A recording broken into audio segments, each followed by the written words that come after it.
Hey friends, welcome back to the KidMin Word. And happy Friday. I always enjoy our Friday moments together. Thank you for being with me today. Before we jump in, let me just say this, that we know many of you are heading towards a full ministry weekend. You have lessons to finish, slides to build, volunteers to connect with, maybe volunteers to recruit. You have rooms to prepare, families to welcome, software to update, and all the stuff. And we just want you to know that you're not alone. Beth and I and our entire team are praying for you. This week we have covered a lot together in Ephesians chapter 6. On Monday we talked about honor. On Tuesday we focused on verse 4 and we talked about nurturing a child instead of crushing their spirit. Wednesday we talked about leading and serving with integrity.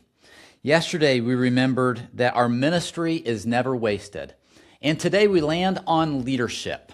Ephesians 6, verse 9 says, "Masters, do the same to them, and stop your threatening, knowing that he who is both their master and yours is in heaven, and that there is no partiality with him."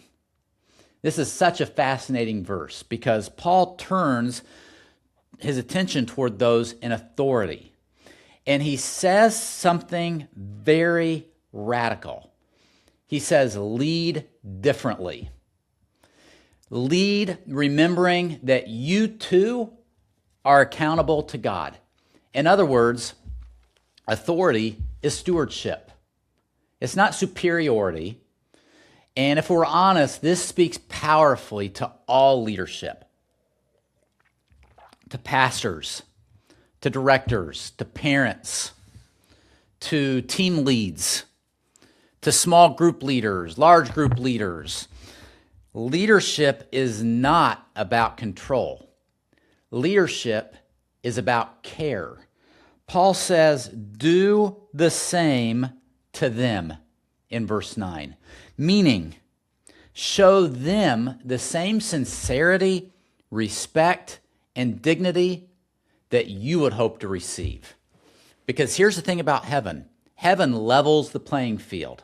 We all answer to the same Lord, and that changes how we lead. The best leaders I know, and I know a lot of leaders, right? They combine two qualities, grace and strength. Grace without strength becomes unclear.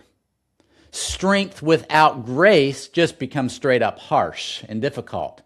But Jesus modeled both beautifully. He was truthful. He was strong. He was clear. But yet he was deeply compassionate. And that is our leadership calling as well. So maybe today on this Friday, while you're with me on the KidMin Word, this is a good opportunity to ask, what atmosphere do I create for the people that I lead? Do my volunteers feel valued?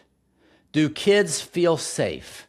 Do people around me feel encouraged when I walk into the room? Because leadership leaves fingerprints. And healthy leaders create healthy environments. So as we close down this week, let me remind you what we've learned. We've learned that honor matters. We've learned that encouragement matters. All from Ephesians 6, we've learned that integrity matters, that faithful service matters, and in verse number 9, as we wrap up our week, that leadership matters. Now, next week, we're going to step into the second part of Ephesians 6. You know it. It's about the armor of God. And honestly, I can't wait. I still don't know if we're going to take the rest of Ephesians 6 in two parts, or one part, or break it up into two. We'll see. We're going to talk about spiritual warfare, standing strong, and how do we fight battles that we can't even always see with our own eyes. I think it's going to be a very powerful week. Friends, thank you for spending some time with me this week. And as you head into your ministry weekend, know this, that we're praying for you. We're praying for your heart. We're praying for your leadership. We're praying for your families. We're praying for your volunteers and even the kids and the families that God has entrusted to your care. So keep showing up. Keep loving those kids and keep pointing them to Jesus. I'll see you next week right here on the KidMin Word.